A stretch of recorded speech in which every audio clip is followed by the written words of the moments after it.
Hi friends, మేము వినాయక చవితి దగ్గర కూర్చొని పూజ చేయిస్తున్నాము.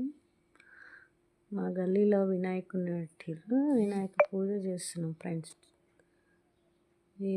ఈరోజు మూడో రోజు కాబట్టి వినాయక పూజ మీద కూర్చున్నాం. మా అమ్మాయి, మా అల్లుడు, మా మనవరాలు, మనవాళ్ళు అందరం కలిసి పూజలో కూర్చున్నాం ఫ్రెండ్స్. చూడండి, పూజ చేస్తున్నాం. మేము పూజ చేస్తున్నాం చూడండి.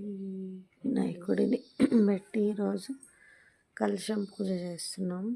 చాలా బాగుంటుంది చూడండి.